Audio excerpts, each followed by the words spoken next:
놀랍게도 그런 기술이 그런 문제들을 논의할 수 있는 공론장을 또 파괴시켜버렸어요. 인간적인 이성이나 지식의 한계를 넘어섰다고 스스로 주장하기 시작한 것 같아요. 이거는 제가 생각할 때 초유의 사태가 아닌가.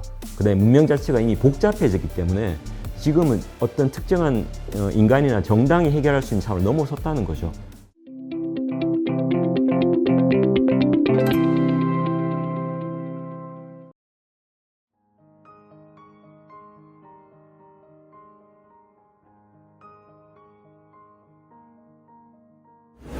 오늘 지식 큐레이터 전병근 선생님과 김영근 교수님과 함께 기술시대에 대해서 토론해 보려고 합니다. 책을 통해서도 계속해서 기술시대에 대해서 저희가 논의해 왔는데 더 구체적으로 얘기를 나눠보면 좋을 것 같습니다. 그 첫 번째로 김영근 선생님 책에서도 나왔던 얘기인데 우리가 기술의 소비자이기도 하고 향유자이기도 하지만 또 노동자로서도 역할을 하고 있는 와중입니다. 모든 전자기기로부터요. 자연처럼 정말 기술이 저희 삶에 완전히 함께 하고 있는데 이것에서 우리는 어떤 문제의식을 가져야 되고 또 어떤 성찰이 필요한지를 좀 더 구체적으로 얘기를 나눠보면 좋을 것 같습니다.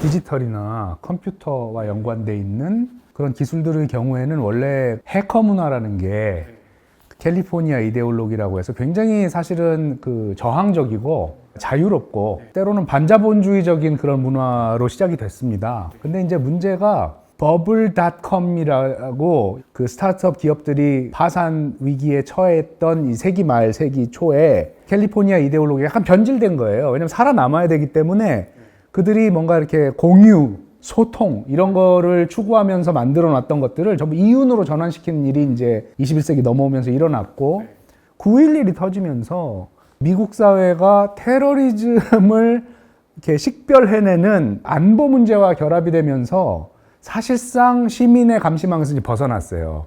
그리고 나서 엄청난 발전을 해오면서 약간의 그런 특수한 국면 속에서 그 기술이 어떻게 사용되고 어떤 정보를 어떻게 가져가고 어떻게 이윤을 내고 하는지 감시할 수 없는 어떤 사각망이 펼쳐진 채로 지금 20년이 지나간 거예요.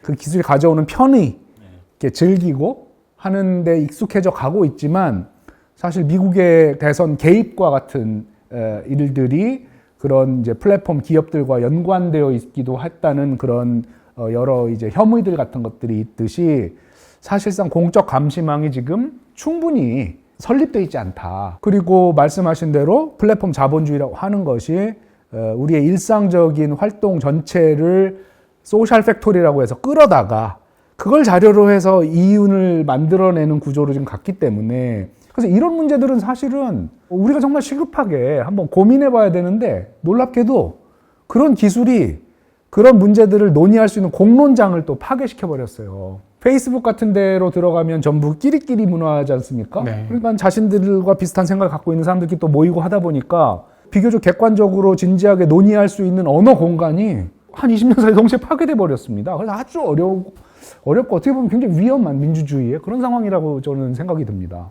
네네. 우리가 감시국가라고 하면 근데 버뜩 떠오르는 게 이른바 파놉티쿰이라는 게 있잖아요. 요즘식으로 하면 교도소죠.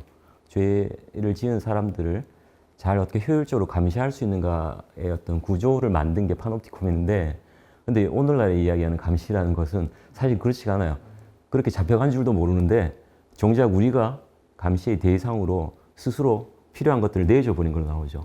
아까 말씀하신 것처럼 인터넷이 처음에는 그걸 만드는 쪽에서도 뭔가 해방의 공간이라고 생각하고 뭔가 그런 관련된 활동을 했었던 거고 그 실제 사용자들도 보면 다 이제 공짜로 누릴 수 있었기 때문에 누구나 공짜로 거기에 올릴 수 있고 누구나 거기서 거래나 뭐 공유를 할 수 있었기 때문에 좋아했었는데 어느 시점에서는 거기에 사실 우리가 다 내주기 시작했죠. 요즘도 보면은 어딘가에 온라인 세계에 진입을 하려고 신규 진입을 하려고 하면 뭔가 동의를 요구해요. 자세히 안 보죠.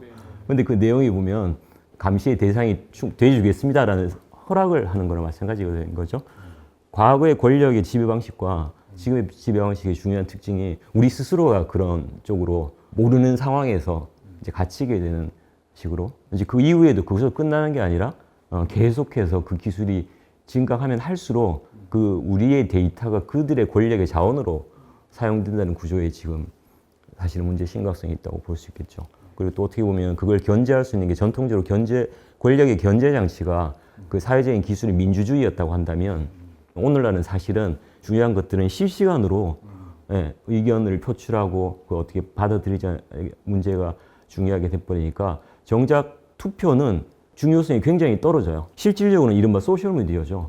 플랫폼이 우리의 일상에 있어서 권력의 지배 방식으로 사실은 자리를 해봤기 때문에 그게 이제 문제가 어려워진 것 같아요. 민주주의의 방식 자체도 이미 기술에 의해서 우리가 어떤 변형된 어떤 형태로 지금 처해 있다는 그걸 어떻게 우리가 이제 해결할 거냐가 굉장히 큰 숙제가 된 것 같아요. 그 아무것도 하지 않는 법에서도 나왔던 것 같은데요. 기술의 감시 안에서 이렇게 정보들을 계속 이렇게 내주기도 하지만 또 그 덕분에 뭐 안전과 치안과 건강이나 여러 부분들의 편의를 또 받고 있는 부분들이 있잖아요. 이건 어쩔 수 없는 양날의 검일까요? 아니면은 우리가 어떤 태도를 취해야 할까 앞으로 이게 또 궁금해졌습니다.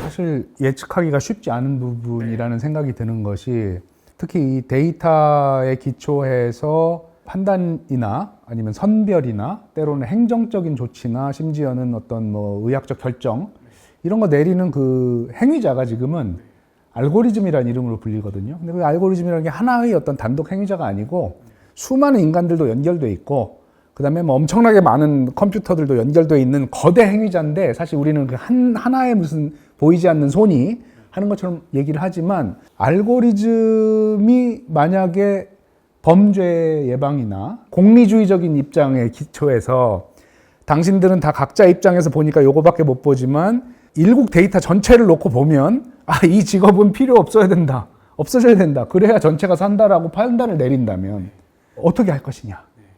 이런 거죠. 그러니까 사실은 지금의 기술이 선생님 말씀하신 대로 인간적인 이성이나 지식의 한계를 넘어섰다고 스스로 주장하기 시작한 것 같아요. 객관적이다, 우리는. 그리고 실제를 정말 잘 보기 때문에 수많은 판례들을 다 검토해서 오류 없이 볼 수 있다고 주장하기 시작했는데 이 주장을 우리가 어떻게 처리해서 사회를 만들 것이냐.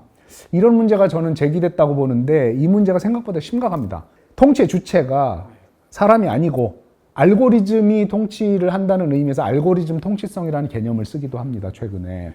근데 알고리즘이 통치할 때는 그 통치의 정당성이 수학적으로 보장된다고 판단하고 사람들이 거기에 정당성을 주기 때문에 저항하기가 굉장히 어렵다는 알고리즘보다 더 많은 데이터를 갖고 있는 사람이 없으니까요. 게다가 수학적으로 그만큼 정교한 계산을 해낼 수가 없으니까요. 그래서 만약에 공산당이 알고리즘과 결합해서 공산당 알고리즘 통치를 시작한다면 인민 전체에 좋은 정책이니까 일단 따르라. 정확한 계산이다라고 한다면 그 기술의 인간에 대한 역전이라고 할까? 그 우위성, 갑자기 21세기에 만들어진 것처럼 느껴지는 그 이전까지 이 정도의 파워를 갖고 있는 정치적 파워를 발휘한 기술은 저는 찾아보기는 어렵다는 생각이 들거든요. 왜냐하면 간접적으로는 있었겠지만 직접적으로 통치 자체를 기술이 해버리는 이거는 제가 생각할 때 초유의 사태가 아닌가. 이걸 인간의 합리성이나 인간의 이성이나 인간의 토론이나 민주적인 의사결정 과정이 알고리즘 계산의 합리성을 넘어설 수 있는 것이냐. 이 질문이 저는 우리 21세기에 던져졌다고 생각하고요. 그거는 저는 답을 모르겠습니다. 그거는 정말 큰 질문이라는 생각이 들고요. 그린 리바이어던에서는 적극적으로 고려해야 된다는 입장인 것 같습니다. 그것이 생태 문제나 혹은 다른 종류의 문제들을 해결하는 데 도움이 줄 수 있는 가능성을 분명히 갖고 있다고 판단하는 것 같습니다. 저는 이렇게 보고 싶어요. 권력의 문제가 지금은 이제 민주주의가 우리가 내면화되어 있기 때문에 일단은 견제의 대상으로 보여지거든요. 사실은 인류가 문명을 시작할 때 권력은 필요했었던 거예요. 협력을 통해서 호모사피엔스가 생존에 성공하고 번영을 구할 수 있었단 말이죠. 그게 사실은 어떤 형식으로든지 고대 국가가 됐든지 하나의 힘을 모아서 문제를 해결하고 삶을 낫게 만들어 왔다는 거죠. 그러면서 늘 문제가 되어 왔던 게 권력이 모두를 위한 것도 있지만 그게 소수에 의해서 전횡이 되거나 남용이 될 때 그때부터 하나의 정치 질서가 거기에 대한 견제 형태로 쭉 나와서 결국은 근대 민주주의까지 이르잖아요. 그 대개 이제 권력이 작동할 때 보면 시대별로 신비화를 해왔죠. 뭐 신의 아들, 태양의 아들이라는 식으로 그걸 정당화했다든가. 그 근대에 오게 되면 또 마치 자유로운 사람들이 자유투표에서 만들었으니까 그 권력은 아주 중립적이고 선하다는 것처럼 보이는 걸로 이야기를 했던 거예요. 근데 사실은 그게 아니죠. 그 역시도 계급적인 시각에서 보든 아니면 심지어 자유시장론에서 볼 때도 오늘날은 보이지 않는 손은 호구라는 게 드러나죠. 그렇게 보다면 오늘날에 있어서 기술도 하나 이제 권력의 형태를 띠게 되면서 이제 신비화하려는 것처럼 보여요. 기술이라는 것은 인류의 문명의 필연적인 결과인 것처럼. 그러니까 거기에 대해서는 누구도 거스를 수 없는 식의 형태로 제시가 된다는 거죠. 근데 어떤 한 면에서는 보면 이 기술을 우리가 모두를 위해서 쓰라고 한다면 실제로 그런 큰 흐름을 우리가 수용할 수도 있을 거예요. 근데 문제는 이게 과연 현실적으로 모두를 위한 것이냐는 문제죠. AI 자체도 안에 내밀하게 들여다보면은 기존의 권력이나 이른바 자본이라든가 그런 자원을 이미 가지고 있는 질서 자체를 더 강화하는 방식으로 가기 때문에 이걸 이제 어떻게 견제하느냐가 문제가 된다고 생각이 되고요. 반면에 이제 그린 리바이어든 같은 경우는 이걸 적절히 맞습니다. 예, 그 민주적인 장치를 어떤 식으로든 개입을 했을 때에 권력은 단순히 없애야 되는 문제가 아니라 지금 못지않게 심각한 문제를 우리가 사실은 직면하고 있죠. 그다음에 문명 자체가 이미 복잡해졌기 때문에 지금은 어떤 특정한 인간이나 정당이 해결할 수 있는 차원을 넘어섰다는 거죠. AI 도움을 받을 수밖에 없는 차원까지 가 있다고 봐요. 복잡한 문제라고 봤을 때는. 그렇다면은 결국은 이제 권력의 민주화, 그다음에 그 권력이 사용할 수 있는 기술 자체도 명실공히 모두를 위한 것으로 이렇게 전화를 시키느냐가 숙제가 아닐까 싶어요. 거기에 대해서 그러니까 제 생각에는 마크 코겔버그 이제 벨기에잖아요. 그러니까 유럽 지식인들과 미국 지식인들과 동아시아 지식인들이 자기들 사회에서 민주주의 성숙 정도나 역사적인 경험을 통해서 보는 바가 조금씩 다른 것 같아요. 아마도 유럽 지식인이다 보니까 조금 더 낙관적으로 보는 것처럼 느껴집니다. 제 생각에는. 근데 같은 걸 우리한테 적용할 때 혹은 미국에 적용할 때 과연 가능하냐 이거는 좀 따져봐야 될 문제인 것 같습니다. 저는 다만 이제 하나 중요한 것은 사회적인 성격을 우리가 다시 한번 상기할 필요가 있다고 생각이 돼요. 권력이라는 게 구성될 때도 보면 뭔가 하나 따로 떨어져 있어서 누가 가지느냐의 문제가 아니라 필요로 해요. 사실상은 모두가 사실은 관여가 되어 있어요. 그러니까 AI도 사실은 마찬가지거든요. 그림자 노동 뭐 이야기를 한다든가 또 우리가 알게 모르게 데이터를 내준다든가 모든 기술이나 지식이나 지능이라는 것들이 어떤 객관적이고 중립적이라고 이야기하지만 사실은 그게 사회적이라는 거. 예, 그게 우리 모두가 사실은 관여되어 있고 거기에 대해서 발언을 할 수 있고 그 결과에 대해 누릴 수 있다는 걸 좀 새삼스럽게 저는 자각을 할 필요가 있다고 생각합니다.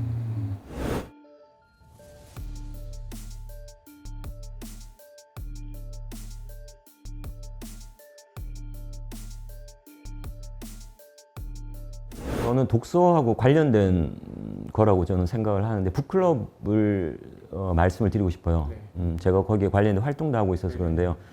거기에 힘을 쓰는 이유 중에 하나가 민주주의를 위해서도 저는 굉장히 중요한 것이 결국은 개인의 연대예요. 서로 간의 사회성.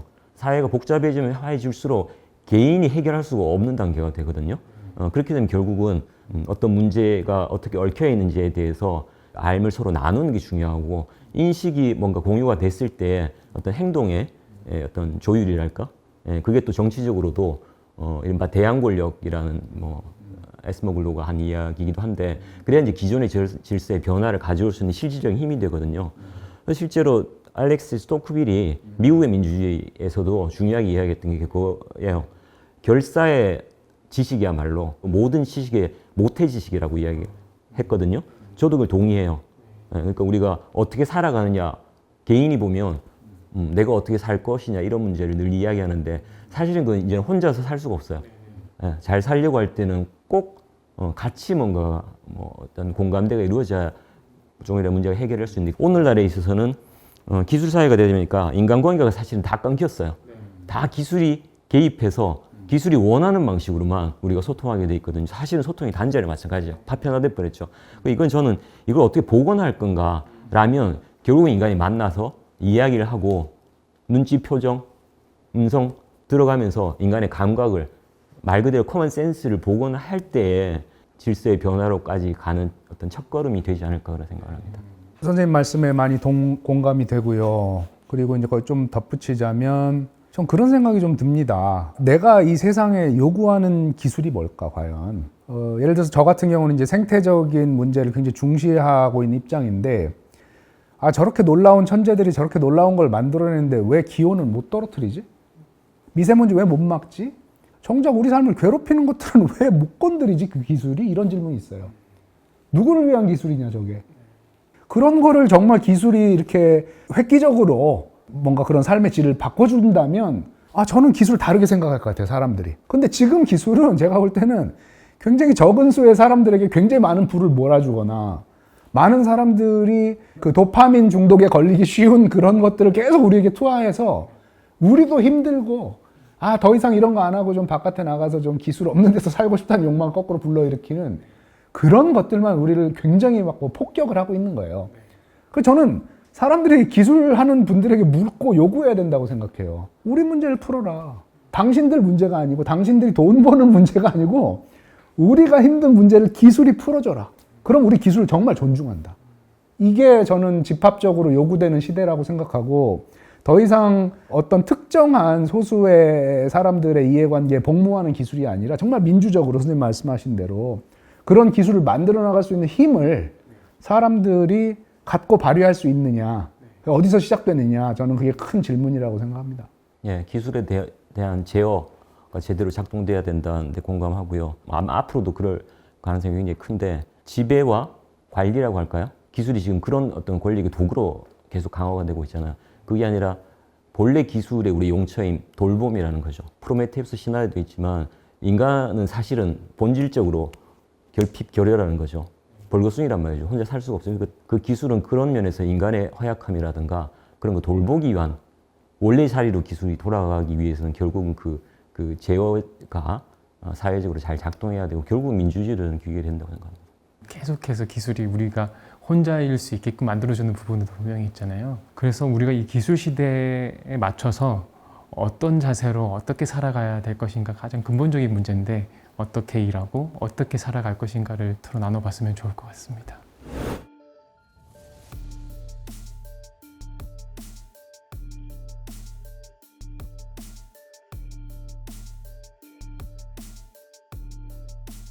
저는 대화의 기술을 강조하고 싶습니다.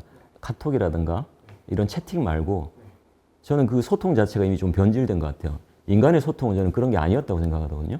말 그대로 대화, 마치 소크라테스가 시장거리에서 사람들하고 만나서 서로에 대한 관심사를 나누면서 뭐가 옳은지를 분별해서 나가는 과정. 저는 그걸 우리가 방치했거나 어떻게 보면 그런 능력 내지는 감각까지도 좀 잃어가는데, 그러니까 자꾸 수동적인 소비자가 되는 거죠. 만나서 대화하는 방법, 그것부터 일단 좀 실천할 수 있었으면 좋겠습니다. 그래서 저는 이런 자리가 많이 만들어졌으면 좋겠어요. 저도 좀 단절의 시간을 많이 가져라. 우리가 의도치 않게 너무 연결돼 있다. 근데 이제 진짜 좋은 연결은 잘 못한단 말이에요. 왜냐면 연결이 지치잖아요. 피로하단 말이에요. 끝없이 연결돼 있기 때문에 다 이제 기 빨리고 말하자면 정말 좋은 사람을 만나야 되는 시간을 못 내요. 그래서 독하게 마음을 먹고 담배를 끊듯이 어떤 연결들은 끊어야 된다. 끊고 자기의 삶의 어떤 시간을 소중하게 만들어야지, 이거를 그냥 다 연결된 채 시간이 흘러가도록 한다면, 아, 과연 그 삶이 좋은 삶일까? 라는 의구심이 너무 크게 있고, 소중하게 생각해야 된다. 자신이 혼자 단절되어 있는 시간을. 그래서 그 시간을 확보하는데 각자의 노하우를 만들고, 그게 성인이 되는 중요한 어떤 우리 시대의 지표 중에 하나라고 생각합니다. 네. 근데 너무 정리가 잘 된 것 같아요. 대화와 단절이 둘이 아니라 그 안에서 정말 고독소에서 대화가 되는 게 우리가 이 기술 시대에 맞춰서 정말 실천해야 될 덕목이겠다라는 생각이 듭니다. 오늘 지식 큐레이터 전병근 선생님과 서울대학교 사회대학 김홍준 교수님과 함께 기술 시대의 의미와 또 성찰해야 될 부분, 또 인간으로서 우리가 어떻게 실천해야 되는지를 깊이 나눠보는 뜻깊은 시간이었습니다. 함께 나누셔서 감사합니다. 네, 감사합니다. 네, 감사합니다.